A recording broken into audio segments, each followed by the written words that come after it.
All are welcome. Today in this video, I am going to mainly teach you about the general characteristics of the transition element. It is mainly for undergraduate students. The position of transition element in periodic table is in between S block and P block. Their properties are transitional between the highly reactive metallic elements of the S block and the elements of the P block, which are highly covalent. That is why it is called the transition element. In D block, electrons are added to the penultimate shell. First transition series start from scandium to zinc. That is scandium, titanium, vanadium, chromium, manganese, iron, cobalt, nickel, copper, zinc. Second transition series start from yttrium to cadmium. The elements make up 4 rows of 10 elements by filling the 3D, 4D, 5D and 6D shell of electrons. Using above principle, Pauli's exclusion principle and Hund's rule of maximum multiplicity, electrons are filled in various orbitals. The general electronic configuration is n-1d 1 to 10, ns 1 or 2. The electronic configuration of chromium is 3d5 4s1 and electronic configuration of copper is 3d10 4s1. This is due to half filled and full filled electronic configurations are more stable. Now let us learn about general characteristics of D block elements. They are oxidation state, metallic character, size, density, melting point and boiling point, ionization energy, color, magnetic properties, reducing properties, catalytic properties, non-stoichiometric compounds, complex formation and alloy formation. In this video, we discuss about these general characteristics of D block elements. Let us first learn about the oxidation state of transition elements. Transition elements shows variable oxidation state. The common oxidation states are +2 and +3. All transition elements are metals. They are therefore good conductors of electricity and heat. They have metallic luster and are hard, strong and ductile. Now we go to the size of atom and ions. The covalent radii of the elements decreases from left to right across a row in the transition series. On passing from left to right, nuclear charge increases as well as number of electrons in the orbital also increases. But d orbital has pure shielding effect. The nuclear charge attracts all of the electrons more strongly, hence size decreases. But near the end, size increases slightly. This is due to electron-electron repulsion is higher than the nuclear force. As a result, size increases. Next, we discuss about the density of transition elements. We are familiar with the variation of size along period. First it decreases up to group 9 or 10, then increases. We also know that density is related to volume. That is, density is inversely proportional to volume or size. If size decreases, density increases and vice versa. The densities of the transition metals are high. The densities of the second row are high and third row values are even higher. Iridium has the highest density value, that is 22.61 gram per centimeter cube. Then osmium 22.57 gram per centimeter cube.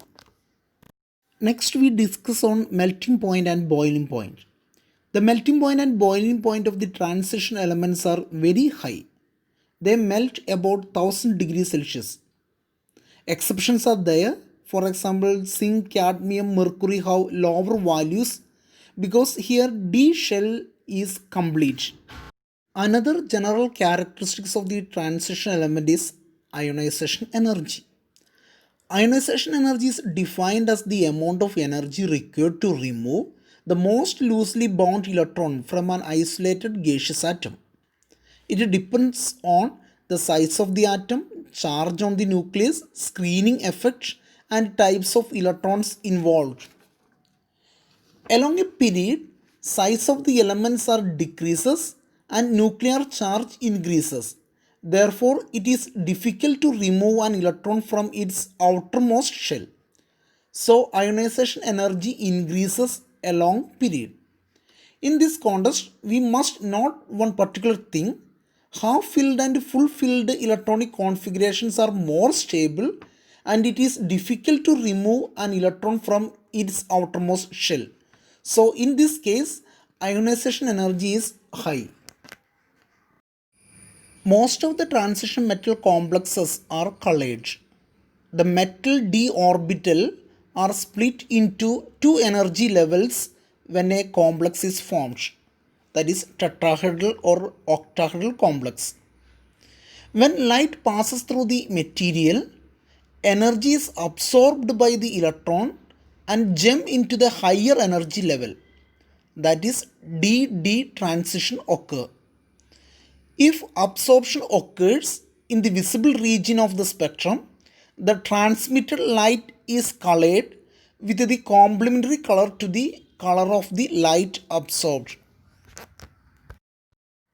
Transition metal ions with completely filled d orbitals are colorless. Also, if there is no d electron, excitation is not possible.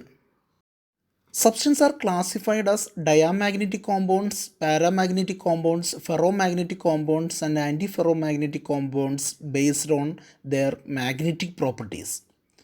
When any substance is placed in an external magnetic field, paramagnetic substances are attracted into the magnetic field, while diamagnetic substances are repelled. If a substance has only paired electrons, the material is diamagnetic. Paramagnetism arises from the presence of unpaired electrons. The spin-only formula for magnetic moment is given by mu is equal to root n into n plus 2. For example, consider titanium 3 plus. The electronic configuration is 3d1. That is, number of unpaired electron is 1. Mu is equal to root of 1 into 1 plus 2. That is equal to root 3. That is equal to 1.73 Bohr magnetron. In the case of chromium 3 plus, the electronic configuration is 3d3. That is, unpaired electron is 3. Number of unpaired electron is 3. Therefore, mu is equal to 3.87. Most of the transition metals and their compounds have good catalytic properties. For example, titanium is used as Ziegler-Natta catalyst and vanadium used in contact process. Most of the reduction process, nickel is used as a catalyst. Transition elements form sometimes non-stoichiometric compounds. In stoichiometric compounds, atoms are combined in exact whole number ratio. Due to some defects in non-stoichiometric compounds, the proportion of atoms are not in exact whole number. In the case of iron oxide, the ratio of iron and oxygen is 0.94:1 and 0.84:1. Two non-stoichiometric compounds are formed. In the case of vanadium and selenium, three types of non-stoichiometric compounds are formed. First one is VSE. The atomic ratio is 1:0.98 to 1:1.2. Second one is V2SE3. In this case, the ratio of vanadium to selenium is 1:1.2 to 1:1.6. Third one is V2SC4. Standard reduction potential of transition element is negative. Exceptions are there. for example copper. But most metals, the standard reduction potential is negative. So they are easily oxidized to their ions in aqueous solution. Also, they are good reducing agents. Transition elements form coordination complexes.